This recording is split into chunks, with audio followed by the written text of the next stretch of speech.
You gonna take a chair, Wookie? I'm just picking one. Definitely need a little extra lighting back here. It's much more cozy looking. Yeah.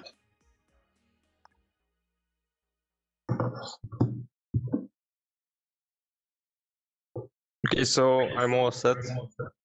Okay. If you are guys all set. Yeah, so we'll just do our intro, then we'll kind of point at you and let you introduce yourself, and then we'll just kind of start talking. Okay. Kind of go Sounds off cool. I don't know if you got like the topic list, but we'll kind of just go with the flow and ask you questions, so it's not a huge deal. Okay, you can ask me the questions, and yeah, we can go with that. Okay.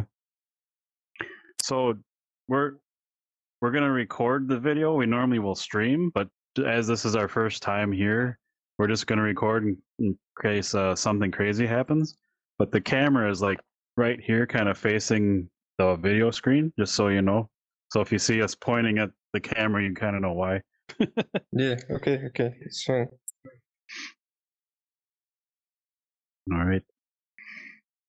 Hello, everyone, and welcome to VR Verdict Podcast, episode 106, our weekly podcast where we talk about everything VR. I'm PJ. I'm Wookie. And today we're joined Hello, by... I'm Attila from the VR Storm Studios. Yeah, we're here talking about your game Beanstalkers. Yeah, it will just release multiplayer beta today. Awesome. Yeah. If everything's right. Yeah, I can't wait to try that out. You've been in, it launched on Steam, it was in September, I believe. And is that early access, right? Yeah, we are currently in early access. Okay. Yeah, and as you said, multiplayer beta came out today. How's that going so far? Any good feedback or? No, it's not out yet. Oh, okay. It's still like a good 10 hours, maybe more, until we release it. So because of it's today for us. Gotcha. But since you're in a different time zone, it is 1 a.m. at us right now. So the day just started. We have 23 hours to release the. So when do you sleep? Yeah, I'm usually asleep around this time, but Okay. it's not rare to be up for interviews and since most of our traffic is from the USA, we have to adjust for the time zone. Sure. Especially for the live events. Yeah, that's got to be rough after a while. So tell us a little about the game Beanstalkers. Like, where did the idea come from, and what do you kind of do? Yes, so it happened around 2 years back or 3 maybe. It was 2019 if I remember right. Me and the founders of the studio was playing around in VR basically, and I made a little demo about climbing, and we just liked the demo at that point, so we started hiring some people to start working on the first versions of Beanstalker. But it was in early development. It was really different. The whole vision and the whole game was heading in a different direction at that time. We wanted to release on the Quest platform, Sure. but you have to get permission for that to access the Quest store from Oculus. Mm-hmm. And they quite didn't respond to our email. Oh, that's so nice. we waited around for a while, but after not getting answer, and eventually we get a negative answer from after like 2 months or something. But that time we already made the decision to go to Steam instead Sure. of. But with the change of the platform, we changed the game too. So we went from a small game with low poly design and all that. We upgraded everything to high poly and more PC VR stuff. Yeah. A lot more features and mechanics and all that. Yeah, I played the game probably a couple months ago now, and like I told you guys this already, but it's one of the most original VR games I've played, where you're climbing the beanstalk and you're just kind of going up, up, up, and up. I think it's awesome, and it's you can tell from the video for those watching, like it's beautiful. Like I'm a very much PC VR guy. Like I love the Quest and everything, but PC VR is my favorite because it's just the more you can do and the prettier things look and all that fun stuff.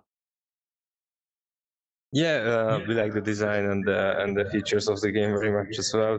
I mean, we developed it, so who would like it if not us? Also, the multiplayer is a great fun to play around in multiplayer. I personally was not able to try it out in multiplayer, but we had a stream. I mean, 2 or 3 days ago, where we showed around some multiplayer footage. We had that on Awesome. Twitch. Very cool. What's the major changes? Do any of the mechanics change with the co-op or the multiplayer, or does it? No, our main direction was to since players like the single player, so the feedback was positive, mostly positive. We wanted to keep the game as much close to the single player as we could. So everything that you do in single player, you do exactly the same way in multiplayer. So you said you played the game already. So you must know about the consumables, like the items that heals you, like the mango and the potion. Yep. So yeah, those items. If you are playing multiplayer and some of the players die, you can feed them consumables and they will be revived. Nice. Also, you can feed them consumables just during the game. So you can hold a consumable to another player's mouth, and you can feed him and heal him like a support role. Nice. It's like a dating sim now. Yes, exactly. Strawberries. Get out of here.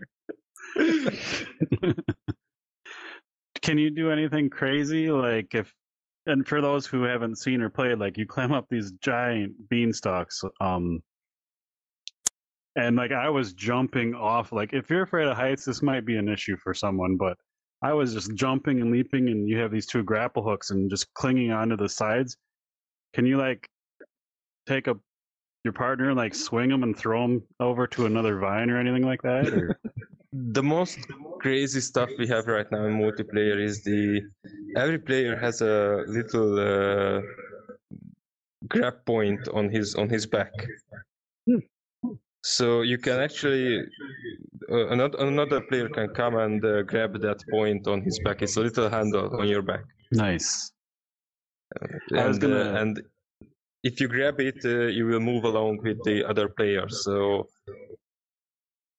if one player uses the grappling hook or something and you are grabbed to his back, you just fly along with him. And the funny thing is that multiple players can like chain grab each other.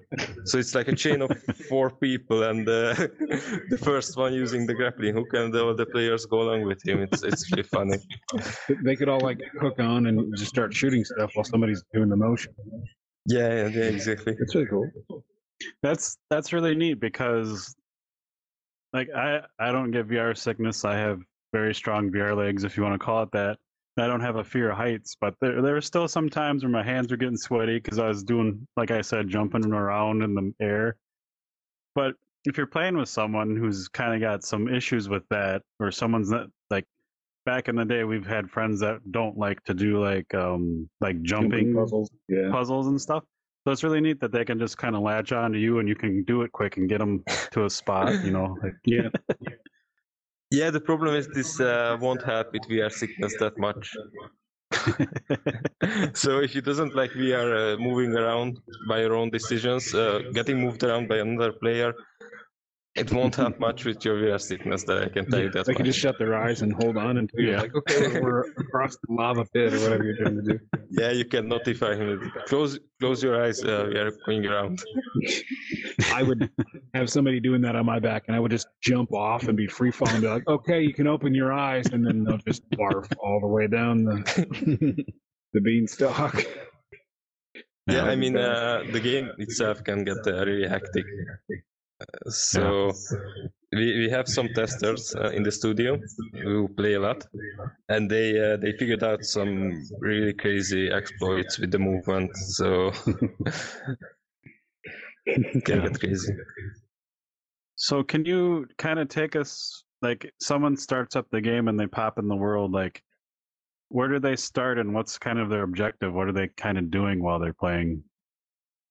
Yes, so what we wanted to achieve with the game is like a sandbox or open experience. We doesn't really wanted to tell the player what to do right away. That goes to be a little problematic because players didn't really know what to do. So we introduced a quest system which somewhat leads along the game. So basically the main object of the quest system is to defeat the bosses on each tree. And you can achieve that by climbing up and collecting resources and crafting the tools you require to defeat the bosses. I mean, it goes like if you have more stuff crafted, the boss will be easier. Sure. Like much easier. But if you have a limited amount of weapons and tools that you collected along the tree by climbing, you can still defeat the boss, but it will be much harder. You have to work harder during the boss part. So you cannot just cheat the system, and either you loot more or you fight the boss more. So Right. yeah, but the basic. Oh, sorry. I was gonna say I like how you kind of have like halfway points, like you have these little huts that you can hit kind of in the middle of the beanstalk and like take a break, craft, do some stuff. It's really neat. Yeah, the core loop of the game is go out, grab some loot or complete some objective, and then escape from the tree with your life. One of our extraction points, which has like one extraction point on each level of the tree. Also, if you are able to extract, you will unlock that point, and you can go back to it anytime. So it makes the looting a bit easier. Yeah, that's really neat. So tell us about some of these awesome weapons, because the game has a crazy amount of interesting weapons here. We have some of them on display here, but oh yeah, yes, of course. Most of the items we have here are from the first map, the Tropical. Also, we have one enemy from the Tropical, and we have the shield right next to you. That's from the Arctic. That's our new item from the latest update. So yeah, probably our most iconic tool is we call it Blade Slammer. This little tool right here, and it's for basic climbing.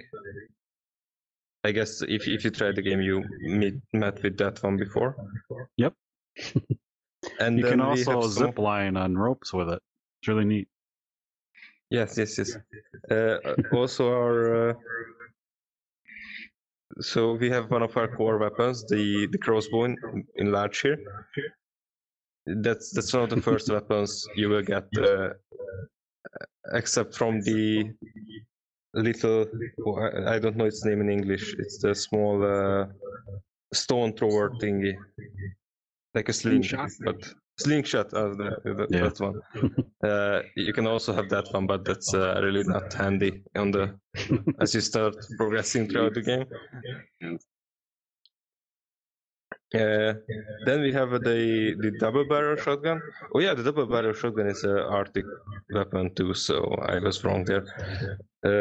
Yeah, it's a really cool weapon, really strong one, and it's fun to use. Like I love double barrel shotguns in all games, and it's no exception. You can really pack a punch with it, so go heavy on Nice. the enemies. We have the snake rifle right here. Yeah, that's so cool It's a- with a little snake coming out. It's a desert rifle, and it's kind of like a small minigun theme. So the barrels rotate around as you shoot, and there are 8 rounds in it, if I remember right. It's really cool. It's not that accurate, but you can still manage stuff with it. And the last the next item is the grappling hook. It's our basic grappling hook. Is actually that was one of the first items in the game when we started developing it. I mean, it doesn't look like that at the first iteration. It's like this is the third one, if I remember right. It packs 3 grappling charges that you can use up. Most of the people like to use the small grappling hook because it comes with unlimited charges. Sure. But this one has a much longer reach, so the small grappling hook only good for short distances, except if you know how to exploit it and go flying around with it. So and the last I loaded item in here and I'm like, what the hell is this? Did they add a missile launcher? I'm like, oh, that's a grappling hook. It looks pretty sweet. Yeah, thank you. And the last item is the gun shield, which you have on your end. It's basically a shield item that can deflect projectiles, and also has like a ring of shotgun projectiles in the middle That's that you awesome. can charge off with a single shot. And it has a large spread and a short range, but high damage. So the idea there was kind of like run up to enemies and just charge off the shotgun shells into his face when you're close up. And you can reload items by touching it to your back. So it looks really cool when you run with the shield and shoot once and then recharge it by touching your back. It looks really fun. I love it. That's a fun mechanic too to reload. That's really neat. Yeah, we were experimenting with some more complex reload mechanisms, but the game was already like a bit feature heavy and a lot of things to look around for and focus on. So we wanted to make the reloading and the tool handling as simple as possible for the players. So what's this? This one's a little enlarged. Oh yeah, but that one. What's this all about over here? I'm gonna zoom in with the camera. Yeah, I actually missed that one because it was so big. This is a saw blade launcher, which can launch saw blades. You can see the saw blade on that end. Yeah. It's actually, when you load into the gun, it starts like rotating up and got launched at high speed. It's basically a high damage weapon. It's a bit hard to aim because the saw blade has a travel time. Yeah. But it has a really high damage, so against heavier, bulkier enemies, it can come handy.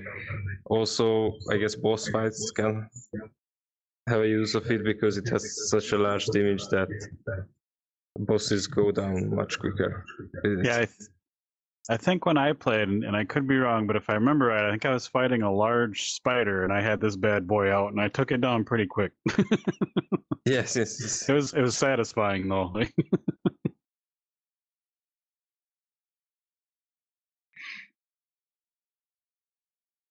So yeah, I guess that's all the assets we sent you.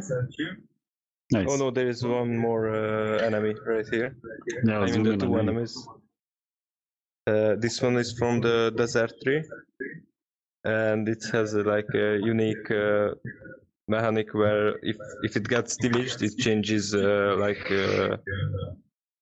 his state, and he goes from a walking enemy to a flying enemy that shoots Cool. projectiles into you. So it actually has like an interactive thing where if you don't damage it, it's pretty harmless. It just walks around on the tree and follows you, tries to melee you.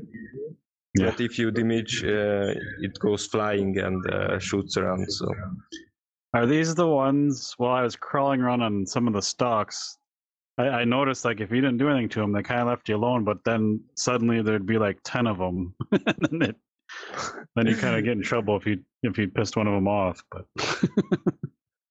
no, that I think that was the snitch that tends the little. to. Okay. Yeah, the little snitch stuffs. We call them snitches because from the snitch from Harry Potter. I don't know if that's trademarked or anything, but they kind of look like that, so we just call them that. Also, That's this really one cool. here is a funny enemy. I don't know if you met him on the tree. I think I did. So what he does, he has two versions, the small one and the big one. The small one jumps on your arms and start biting you. You have to grab them and throw them off, or just damage him with some. And the big one are even funnier because that jumps into your face. And that can be a cool experience in VR when something just jumps onto your face and. Yeah, I think these were the ones that were freaking me out because they're kind of chasing me, and you can't really run very far on a beanstalk. So it's like... Yeah, and they're also fast. So yeah, that'd be pretty cool when you have if you're playing with a friend, or air quotes for me, friend for Wookiee, but What? just peeling them off someone while they're running away from them. Like... Yeah, actually, they are synchronized in multiplayer, so awesome. you can grab him off from each other. So if someone got one of these stuck on his hand or his face, another player can come along and just remove it from him, or shoot it off from him. That's awesome.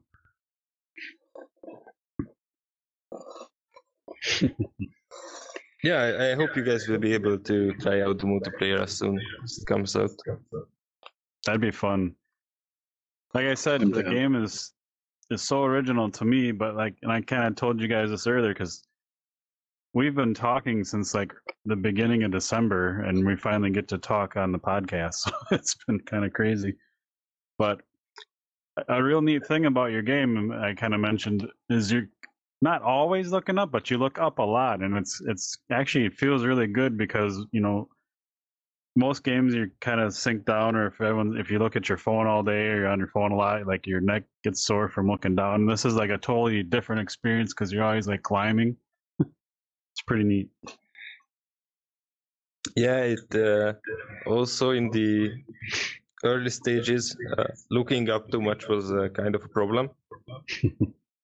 And I mean, for some people it might still be, but I think we get around it by designing the games such that you don't always climb upwards, but they are branches that spread all around, so it kind of breaks up the up-looking part to a side venturing part, and then you go back to up-looking again, and then side venturing again, and it's like a smaller sections of gameplay, so you get mixed up, not just looking up all the time, but climbing around too.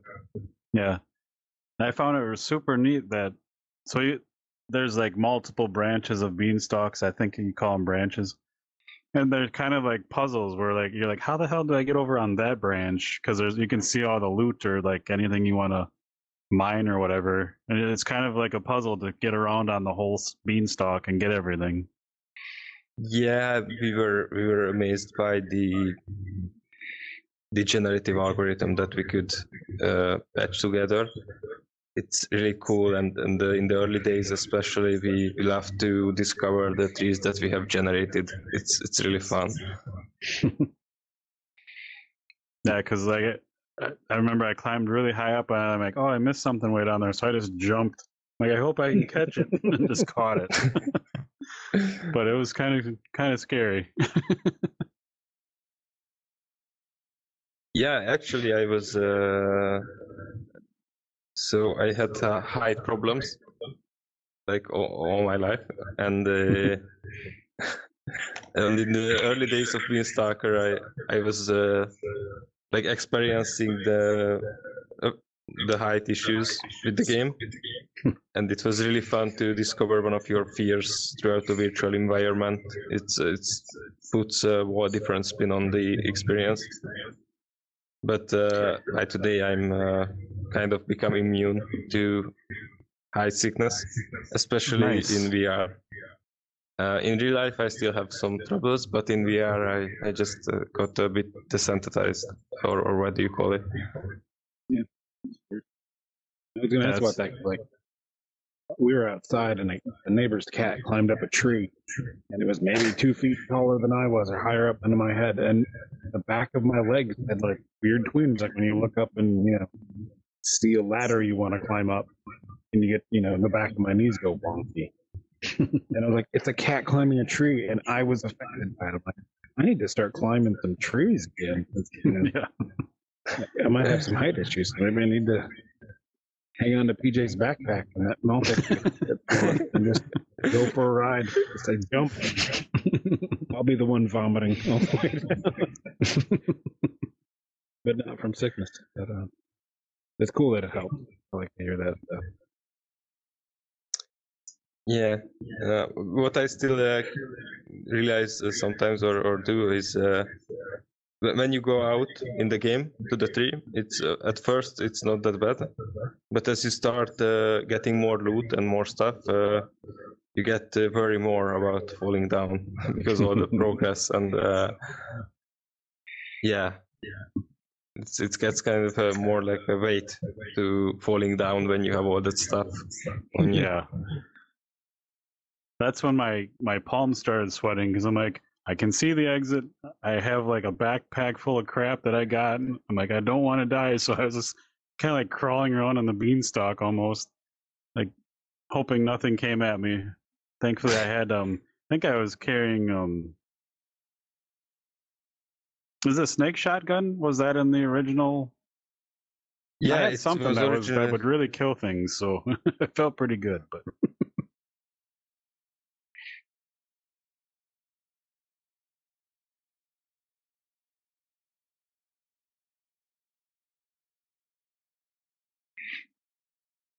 I'm sorry, I didn't hear you. Was that in kind of the original build?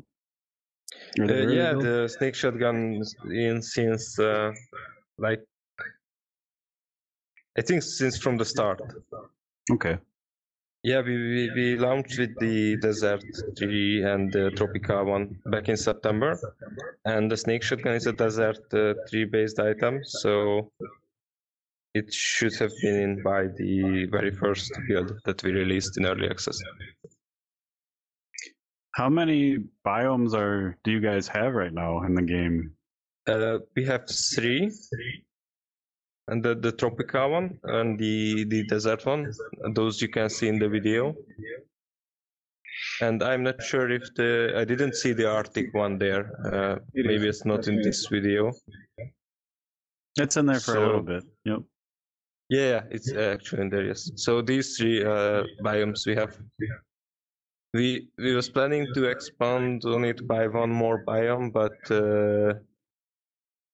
we dropped that, at least for now, because we want to focus more on the gameplay and the features to get everything more smooth, and also on the multiplayer.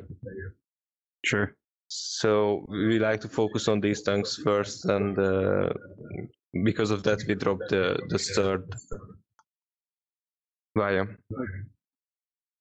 I like some of the crazy enemies in here. Like somebody's taking a battle axe to a snowman and a suit of armor.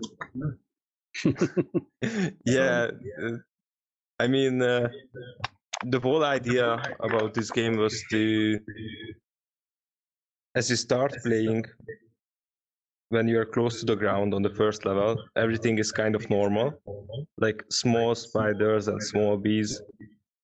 and as you went upwards, it's getting a bit more crazier, like larger spiders and creatures that you don't really meet in real life.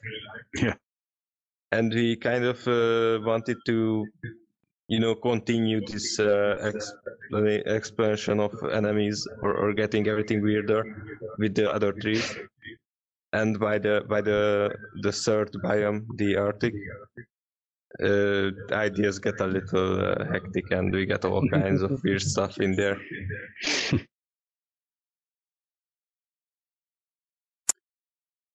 Yeah, can you explain a little bit? So when you leave a beanstalk, you kind of go back to this little, was it like a house, like a cabin almost, and you can kind of do We a call bunch of stuff. them extraction points. So,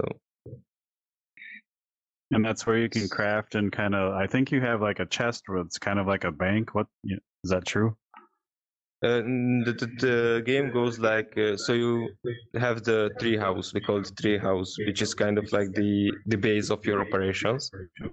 That's where you go back when you get out of the tree from the extraction Gotcha. point.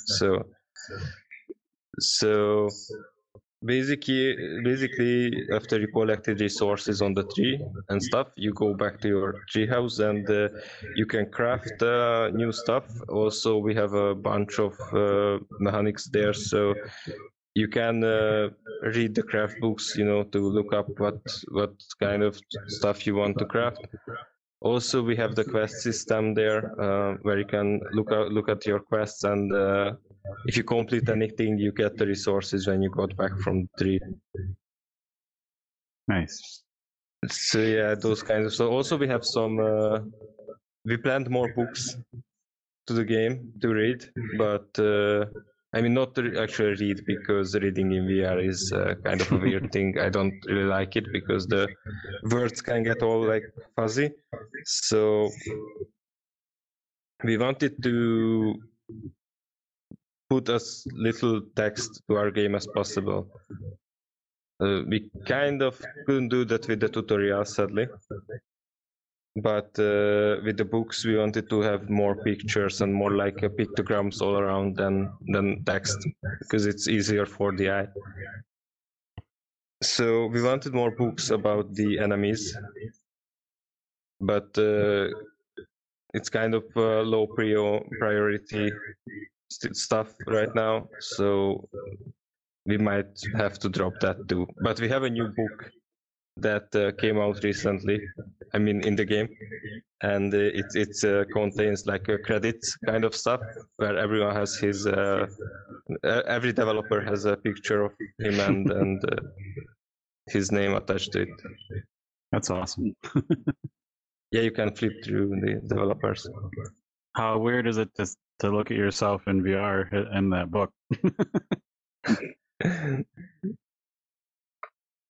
Yeah, it's this whole adventure, if you can call that, about game development and VR development was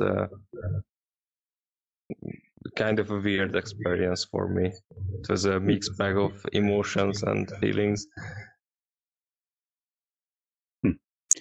So yeah, we normally will try and ask like your background and stuff. So how did you get into like game development, and like how did you guys settle on VR?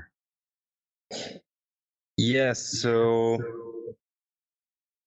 back then I was at the university learning computer science, and I was always playing around in Unity, so I love Unity. I mean, the other engines can be good. Like I heard about Godot and the Unreal engine. A lot of people use those, and there's a little fight going in between the engines. Like my one is the best, my one is the best. Yep. I mean, the other engines they can be good. I don't have much experience with them, but I just fucking love Unity, man. It's You heard it here, folks. Fucking loves Unity. It's really cool. I have like I don't know 6 or 7 years of experience in Unity by now. Nice. It's not all like actively working. It's only 2 or 3 years when I actively like worked in Unity, but I was always using it as a hobby tool and doing little projects in it. And I came to love it. So yes, I was actually in university with one of my friends, and my friend he found a guy who invested in us and helped us financially do the Cool. first steps.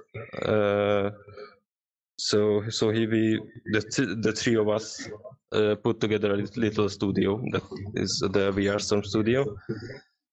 And the VR part was actually coming from a weird angle because my friend was at the event with this guy, and there was like a VR game that you can try out on this event.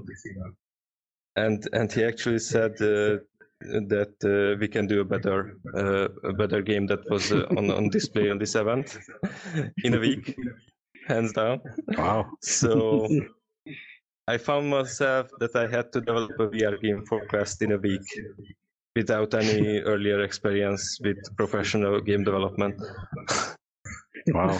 So we did a few of these small VR games for like small events for small Hungarian companies, and we went out for some events where you can, it was like a public event and people came along, and we did a small game to the company that hired us, and people put on the VR headsets and they can try out that small game, like shooting around, but in like branded environment for the company.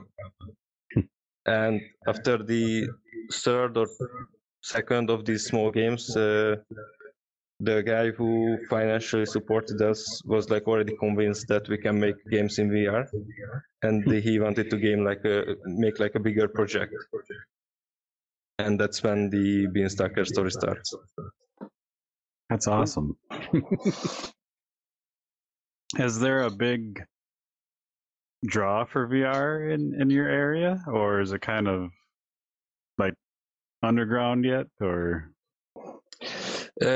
Yeah, there are not much VR users in Hungary, especially PC VR. So what I find is it's still a bit expensive for like Sure. an average user, especially PC VR, because you need like a pretty beefy computer. Yeah. Which is hard to come by right now. So with all the pandemic and the Bitcoin stuff going around, getting a beefy PC is not small task. That still kind of boggles my mind, because like when we first got into VR, it's like, oh, I need like $5,000, and it's like, why does it have to be so much? And then here comes the Quest, and it's a cell phone processor, and it's like, good enough. It's like, well, where's the middle ground? Like, why can't you just do some VR on any computer? Like, come on. So strange. Yes, I mean, I'm still, but we are still waiting where this whole VR stuff will settle. Right now, our eyes are mainly on the Quest, because to be frank, it's Quest has the largest player base by far in VR. Yep. Yeah, it's also taking over PC VR. Like the Steam numbers, I think it was last month, it was like, what, 55 or 60% of all headsets on Steam was Quest 2? Yeah, pretty...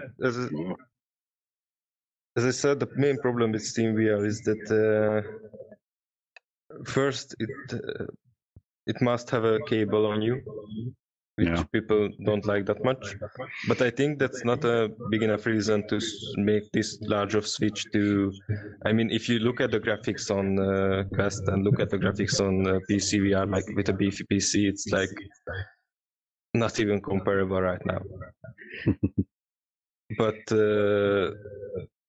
what the Quest has is that it's really cheap, and you don't even need a computer for it to run. So, yep, that's a large thing.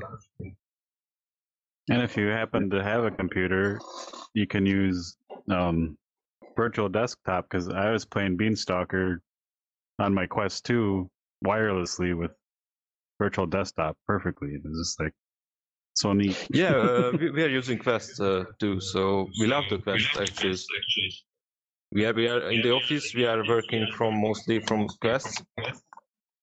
At the early days, we had some troubles with the Quest application. Like it wasn't that stable, but that was 2 years ago, and right now it's mostly fine. Nice. So we had issues like there was a version difference between the Quest headset and the Quest application every time a new update came out. So we couldn't work for a week because because there was a version difference and we couldn't connect the Quest to the PC. That's rough. But it's all solved now. It's good to use now. So growing up, were you much of a gamer as a child, or did you just kind of get into it in college, or? No, I was a gamer since I'm born. Nice. What's your favorite childhood game from when you were young? One of the first games I spent a lot of time with was Age of Empires 2. Nice. But actually, not Age of Empires 2. It had a spin-off game on the same engine, Star Wars one. Yeah. It's basically the same like Age of, but with Star Wars. I'm trying to remember. Is it Galactic Battlegrounds? Yeah, that one. Yeah, I played that. Yeah, that was good. So that was one of my first games. Yeah, you could kill Jar Jar in that game. It was awesome. Yes. I would send a whole squad of Gungans into their death every time I played.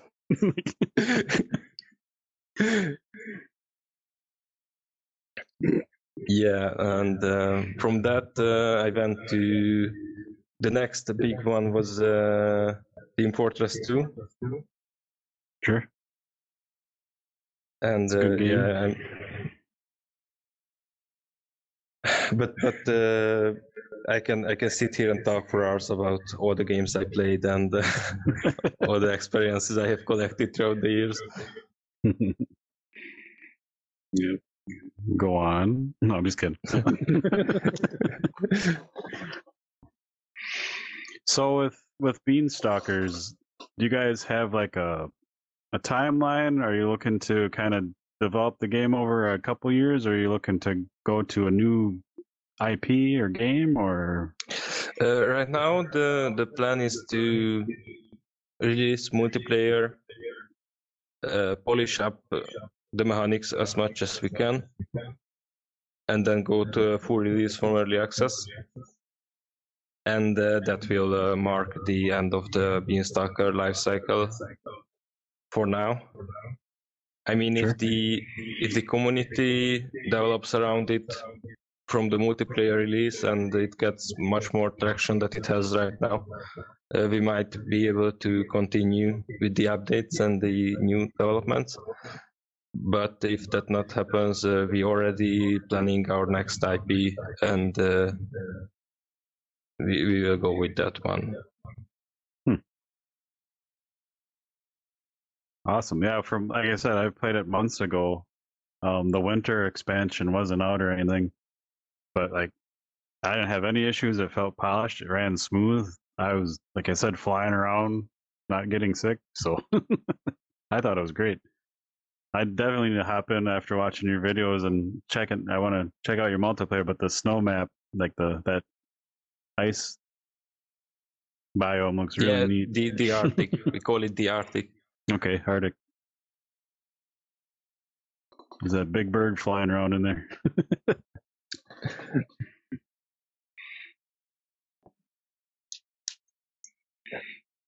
Cool. So, being in the VR space, what are you guys' thoughts on the state of VR, and what are you kind of hoping happens in the future, like in the next couple years with VR?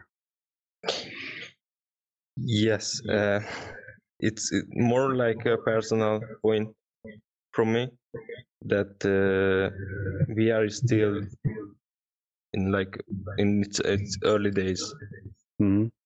So if you look at PC gaming or mobile gaming, they for example for PC it took like 20 or 30 years for the basic mechanics to develop out from multiple games and multiple titles. And then they settled pretty well, and all of the games using that. So I mean like the first person shooters, the third person shooters, the role play games, they are not much new around the base mechanics.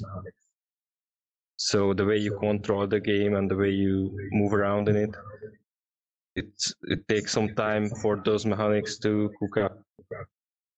And for VR, we are still waiting for these mechanics to settle and to different studios to build on them. So, for example, if you look at the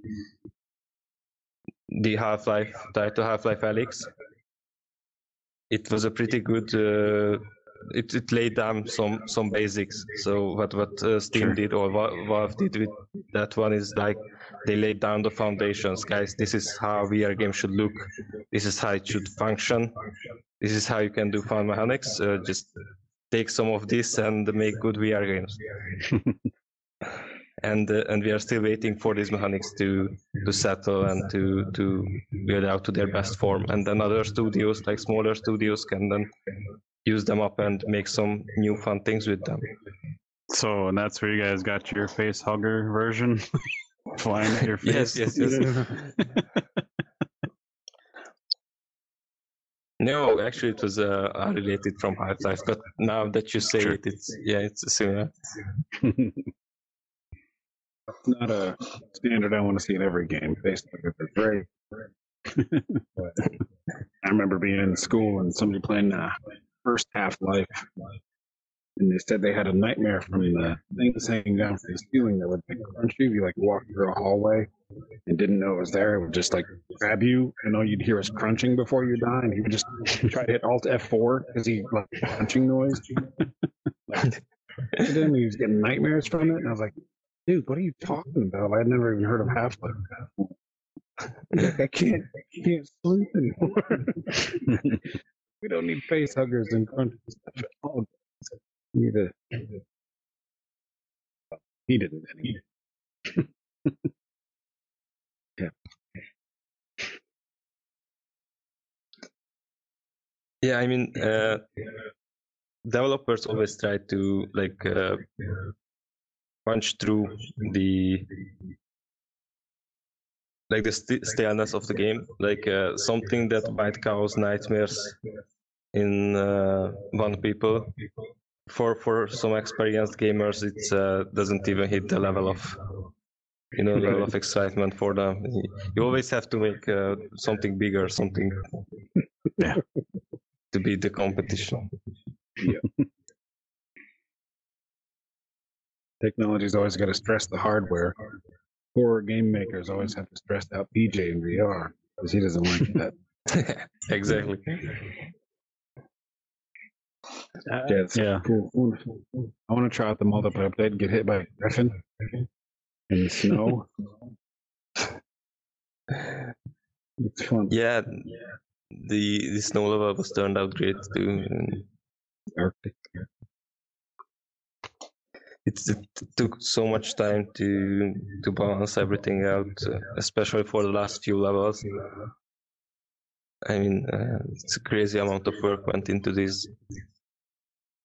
Just the sheer amount of balance that we had to do, like testing and balancing and testing over again, and it took months until we could get like a stable gameplay. Where, especially with the random generation, like the procedurally generated tree, it's hard to plan balance ahead. Yeah, I bet. Because you can stuff that's not randomized, you can see it, tweak it, but if it's all generated by code that's nested inheriting from other code, yeah, it is. If you're planning a not generated game like some basic layout, you can like put 3 things on the table, and the player will find that. And you can hide some other stuff under the table, and that the player might find that and might not find that. And you can calculate for example, the crafting and the amount of enemies from that, because you know what resources the player will have. But with randomly generated stuff, you have to get more into the math of things. Like the player will probably get this amount of items, and from that he can probably make this, and from that on it even gets more convoluted. So yeah. If they're supposed to be, by the time they hit the boss, they should have hit, 10% chance to get all of these materials, and 10% chance to get this, and 50% chance of that. But then, what if it doesn't work? Do you crank those percent chances, or? Yeah, we played around a lot with the drop chances in the game. So, for example, there is the little wood parts that you can grab off the tree. If you played it, you probably found that one. There's a lot around the tree, and you can use it for multiple things. So you can use it to craft stuff, and you can also have to use it to heat up the oven or the forge, where you can smelt your ores and get the iron and stuff. And we cranked up. One player said that there isn't enough. One of our testers isn't enough little tree wood stuff, so we cranked it up. And one of my friends came in to test the game. He brought his own PC and he was with us for 2 days. So he tested the game for 2 days. He was really, really big help. And he said that there isn't enough wood stuff. So different players play differently. Yeah, balance has got to be one of the trickiest things. Yeah, because everyone's so different. But I don't remember which game I was talking about with my girlfriend, but ages back, if they play old like Japanese RPGs, she said she always would like try to avoid the fight, and then she'd be underpowered by the time you get to the boss. You don't level up from all the fight, and then you have me who's like looking at every inch of the map, practicing the combat all the way through, killing everything, and then the boss is like super simple.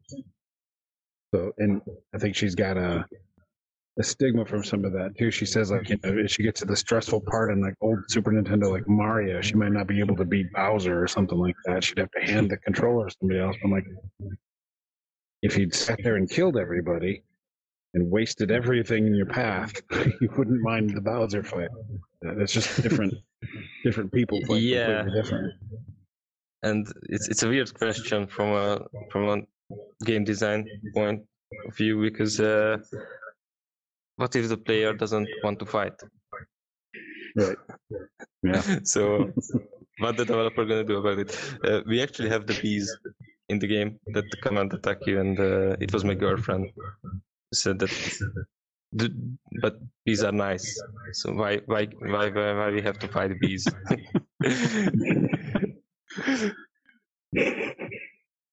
Why are you turning the nice bees into enemies? Yeah. Pollinators game developers. That's funny. So it's just weird stuff that when you develop a game or doing game design, you just kind of doesn't think about them. It's true. And one of these things that came up is a lot of the enemies, especially in the first levels, are based on spiders or actual spiders. And we doesn't expect it that's at all, but after we were already working for a year or more on the game when we got released, and one of the players or many of the players were like they have arachnophobia, and can we remove the spiders? Yeah, you almost have to include an option in the menu, like turn spiders into something else, like a button. Because we have a couple of friends like that, like from the podcast Let's Talk Oculus. Dan, the main guy there, he's afraid of spiders. So every time I'm playing a game that a spider thing happens, I record the video and send it to him. He's like, knock it off. Like, Yes, so there was a lot of feedback to change spiders or remove spiders, and we really wanted to do that, but it just takes up too much developer time. yeah. And I don't know if we will afford to do that. We would do it if we could afford to. I would be a jerk and it'd be like, grabbing the mic input and be like, I noticed there's a spider coming at you and you screamed really loud. Would you like to turn the spider into something else? Push the button and the spider just gets bigger and scarier. And then it never goes back to being normal. Yeah. I'm just kidding. Yeah, I'm just kidding. Gross hairy legs, all that stuff. Yeah, it is interesting. I mean, just from a game developer's point of view, like you said, like who knows, like what percentage of people have arachnophobia? So you wouldn't even think about it if you don't. So you're like, I can kill a couple spiders, big deal. But someone else, like, I can't even play that game because it's got a spider in it. Like, when I first got into Skyrim and modding, I noticed one of the most popular downloaded things was to turn the spiders into something else. And I thought it was a joke because I didn't even think of that until I read the description. I'm like, oh yeah, like one of the first quests, you're saving some dude from like a big spider, web egg sack. There's a big ass It's spider right in the after the dungeon. start. Like, oh, I guess that would freak you out. Yeah. Yeah. I never thought of that. But spiders they belong there. They're creepy. yeah. Yeah, but you I can hit do the about mute it. button. What's that? I bumped the mute button, so I just want to make sure I was still No, I talking. can't. Testing. Sorry. Yeah, and balancing in games and trying to figure out how players play. It's like PJ and I played some co-op stealth games in the past. Tenchu on the 360 and Assassin's Creed. Sometimes they have some modes, but it's like you have to kill everybody to get enough points to level up. But like, what about the skill of like not killing anybody all the way through the mission and still making it out with the loot? And they don't really reward those players. It's like, it's not my fault. Yeah, you just mentioned Skyrim before, and they did it really smartly because no matter what you do, you level up some skill in Skyrim. Like Yeah. if you manage to avoid a fight, you level up your sneak. Yep. So you can actually level up just by not engaging with stuff, and that's really As long smart. as there's still some skill involved, they should do that. But it's like, if you're playing a shooter game where you're not supposed to get spotted, you can try not to kill everybody, but you don't get any of those skill points. You don't get any, reimbursement for it. But if you do kill people, you got to hide the bodies. There's multiple facets, not just spotted and not spotted. It's like they're not taking advantage of all these intricacies. Yeah. Yeah, game development is definitely hard, and we made many mistakes throughout the game design and game development. But since this was our first title, and we keep learning. Yeah. I think if this is your kind of big first rodeo and you've got multiplayer coming, a lot of people don't even make it that far. So that's awesome. Yeah, I'm really happy how this whole venture turned out. We got much more further than I have ever expected to get. Awesome. Yeah, I thoroughly enjoy the game, so I think you guys have done amazing. And I haven't even played the second half of it probably now that you've added to it, so be fun to get back in there. Yeah. So we're coming up on our hour. I don't want to keep you any longer, but is there anything we didn't get to talk about that you wanted to touch on, or anything like that? No, I'm fine. The main message from me is to try out the game and try out multiplayer. And yeah, that's all. Cool. And go get some sleep. Yeah, I probably should. So anyone watching or listening, there'll be links in the show notes to the Steam page and all that, and your Twitter and all that fun stuff. So in our time zone, the multiplayer will be in beta. When do you expect like an actual release that people can actually check it out? I'm not sure about your time zone, but it's let me go do a quick head count. So it's 3 a.m. for us right now, and the game will be out at around 4 p.m. So Nice. it's 13 hours from now. Awesome. You can do the math backwards from that. I can't wait to get Wookie up on a beanstalk and push him off. I'm still trying to do the math.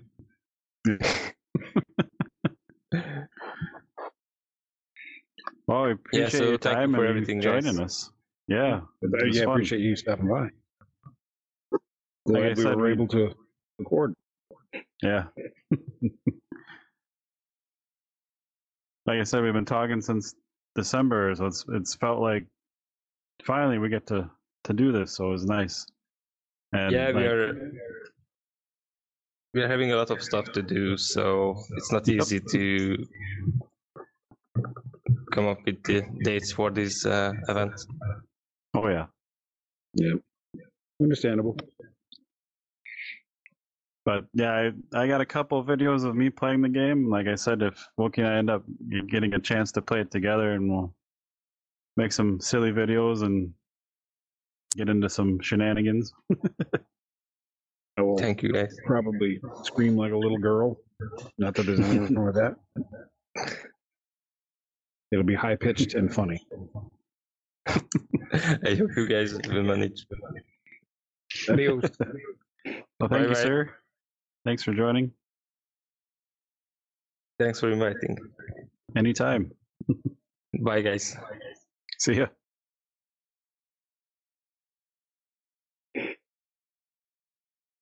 More fun to bow with pill hand. Yeah. I really want to go shoot someone with a shield.